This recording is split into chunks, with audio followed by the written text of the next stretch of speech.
Donc arrivé à Phu Kradoong en tuk-tuk, on commence le trek de 2 jours. Donc c'est sur 2 jours, vous faites un trek. Première étape, c'est déjà de monter tout en haut de la montagne. Et il y a 1100 mètres de dénivelé. C'est pour ça que je vous dis que c'est l'un des plus gros treks que j'ai fait de ma vie et l'une des plus grosses activités que j'ai faites dans tout mon Asia Tour. Il faut environ 23 km au total pour arriver tout en haut au campement. Et je peux vous assurer que les premières 15 minutes, nous avons voulu aller trop vite et nous sommes épuisés au bout de 15 minutes. Un moment désagréable. Et il y a même des gens qui faisaient aussi les treks. Enfin, il y avait pas mal de monde. Et il y a un jeune qui avait à peu près mon âge qui se sentait vraiment pas bien, quoi. Le mec, il a dû se prendre au moins une pause de 10 minutes. On a essayé de lui proposer de l'eau parce qu'il n'avait pas forcément d'eau. Et franchement, le pauvre, quoi, parce qu'il a dû galérer. Mais il a réussi, hein. Je l'ai revu après, il a réussi. Au cours de ces 6 heures de marche, donc on a pris 6 heures pour monter tout en haut, nous avons eu différents viewpoints. Donc c'était très très beau, franchement magnifique. Je n'ai pas les mots, quoi, pour vous dire ça.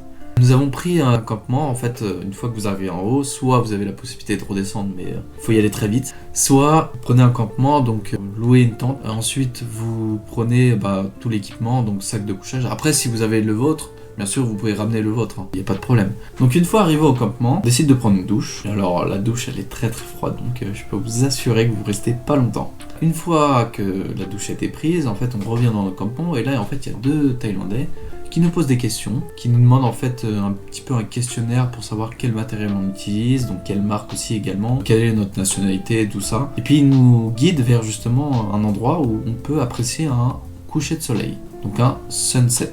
On décide d'y aller, donc il était déjà 17h et quelques, 17h, et il faut savoir que le soleil se couche très tôt. On se trouve là-bas. On arrive là-bas, au bout de la moitié déjà, le soleil était pratiquement couché, donc on n'a pas pu forcément tout voir. On décide de revenir au campement, de se poser, d'essayer de se coucher tôt, parce que c'est vrai que 6 heures de marche c'est très très long, c'est très très épuisant. On décide en fait le lendemain de se lever tôt, parce qu'on voulait profiter justement du sunrise, donc du lever de soleil. Il faut savoir qu'on a passé une nuit mais horrible, parce que c'est vrai que quand vous dormez sur un petit truc comme ça, c'est pas forcément agréable. Une fois posé, une fois levé à 4 heures, il faut environ donc 1 heure pour arriver justement à une cliff qui permet d'avoir une vue justement sur un magnifique sunrise. Alors on marche, 5h du mat on arrive, 5h30 à peu près le soleil se lève, donc il y avait pas mal de monde qui admirait. Nous sommes un peu déçus parce que le lever du soleil était pas forcément ouf, on a vu beaucoup mieux déjà. Ensuite on décide de quand même de continuer la balade, de faire différents viewpoints, différentes cliffs. Au total nous avons marché 8 heures. Nous avons fait sur 2 jours 56 km. C'est énorme. Je peux vous assurer, donc on faisait pas mal de cliffs avec des vues différentes en fait d'endroits, de la montagne, etc.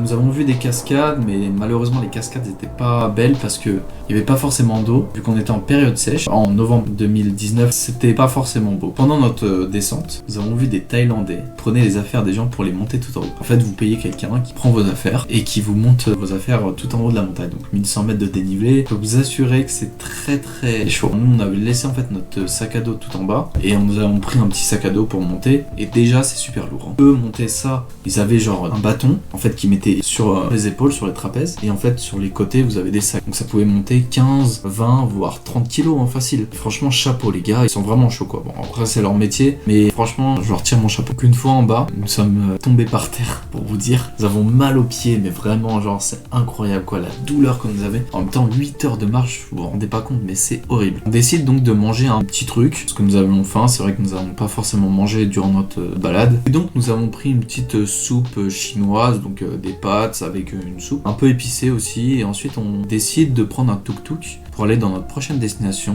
et direction Chiang Khai. Alors Chiang Khai, nous sommes restés seulement une nuit là-bas. J'ai eu l'occasion d'acheter un t-shirt, d'ailleurs je vais vous montrer tout de suite. Hop.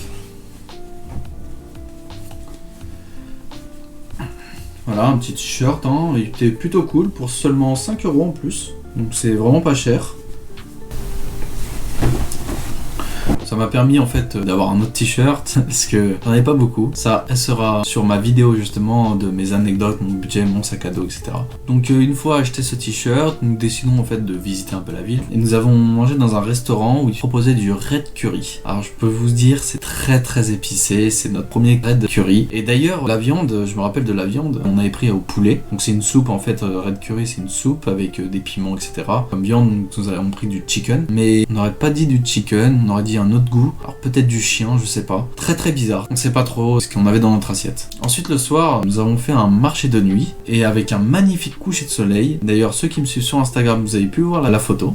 Nous avons un peu fait de street food dans cette ville. Rien de particulier dans cette ville, c'était vraiment resté pour qu'on puisse en fait continuer notre aventure vers le nord de Thaïlande. Le lendemain, nous repartons pour notre prochaine ville, Nong Khai. Là, nous sommes vraiment arrivés à la frontière Laos-Thaïlande. La ville de Nong Khai, nous décidons de rester donc 2 jours là-bas pour se reposer et nous préparons un peu notre programme au Laos. Le premier soir, lors d'une soirée à jouer au billard, il y a un Égyptien qui est venu nous voir, qui nous a demandé notre nationalité, qu'est-ce qu'on faisait ici. Donc lui, en fait, il travaillait ici. On lui a demandé un peu s'il connaissait un peu Nong Khai, qu'est-ce qu'il fallait faire dans la ville, etc. Et il nous a parlé d'un bar français, oui, il y a des bars français, où aussi tu peux jouer au billard et c'est plutôt convivial. Donc on décide de le suivre. Alors il nous a emmené sur un scooter, on était 3 sur le scooter, c'était marrant. Une fois là-bas, donc il faut environ 5 minutes par rapport à notre hôtel, on a décidé de sympathiser avec le gérant du bar, donc c'était un français, il s'appelait Eric, très sympa. Nous avons joué au billard toute la nuit, enfin jusqu'à minuit à peu près. Franchement je me rappelle, c'était une super soirée. Une fois la soirée passée, on décide de rentrer à pied et j'ai une petite histoire à vous raconter, vous allez vous marrer. Il faut environ 20 minutes pour marcher. Et en fait, je sais pas ce qui s'est passé dans mon ventre, je pense que c'est les épices du red curry. J'avais en fait une envie d'aller aux toilettes, vous avez pu le comprendre. Donc je décide de faire demi-tour direct. Demi-tour, on retourne dans le bar, donc je leur explique, ouais, je veux juste aller aux toilettes, etc. Je fais mon affaire, on discute encore un petit peu, et puis il nous dit d'ailleurs, parce qu'on lui raconte un peu notre parcours, etc., qu'est-ce qu'on veut faire. Et en fait, il nous dit, vous aurez jamais de thunes, vous allez revenir ici pour jouer avec moi au billard. Bref, c'était marrant. Et ensuite, on repart, 20 minutes, marche, on arrive à notre hôtel, on se pose. Une fois à notre hôtel, donc le lendemain, en fait, nous avons décidé de visiter les temples Wat Pho Khai. Alors, il y a des temples, bien sûr, et il y a aussi la partie un peu sculpture, statue, comme vous avez pu le voir en fin de vidéo de mon Asia Tour. Pour arriver donc le lendemain, donc, nous avons pris un tuk-tuk, nous avons négocié environ 750 bahts, oui, pour faire justement le trajet, les différents lieux de visite, etc. C'était magnifique, surtout les statues là en pierre là qui représentaient justement la civilisation thaïlandaise à l'époque. Alors, je n'ai pas forcément les noms. Je décide aussi d'acheter un porte-monnaie parce que j'avais pas pris de porte-monnaie sur moi, donc je me suis pris un petit porte-monnaie. Alors je vais vous le montrer. Hop. C'est un suprême en forme de weed.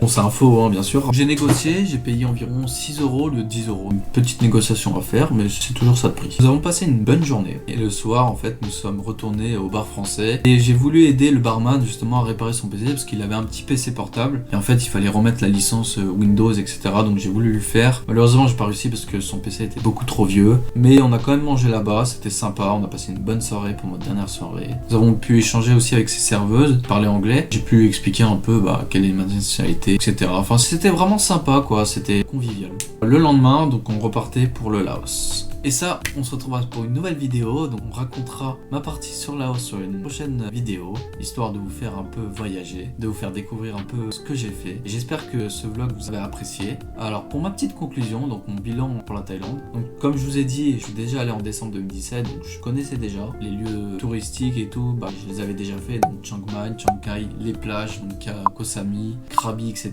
Ça c'est quelque chose que je recommande à faire. Alors notre trajet, je le recommande pas forcément, parce que c'est là où il n'y a pas forcément de touristes, il n'y a pas forcément de grandes choses à faire, comme vous avez pu l'entendre dans mon parcours. Il y a beaucoup de campagnes, peu de grosses découvertes de paysages. Donc moi, si je devais vous recommander quelque chose, c'est de faire d'abord le nord de Thaïlande, donc faire Chiang Rai, Chiang Khai, enfin tous les lieux vraiment touristiques. Donc vous allez sur internet, vous mettrez un petit lien aussi si vous voulez, justement pour découvrir le pays. Et ensuite faire une semaine par exemple dans le sud de Thaïlande, donc Pattaya, Koh Samui, etc. Donc les îles, histoire de justement découvrir aussi cette facette un peu où il y a plus de monde, où il y a de la plage, etc. Vraiment Thaïlande, où il y a du monde, où ça vit, etc. Donc voilà pour la première partie. La prochaine partie, donc ce sera sur mon voyage au Laos. Il y aura peut-être plus longtemps. En tout cas, j'espère que ce moment vous a fait plaisir de vous partager un peu les détails que j'ai fait en Thaïlande.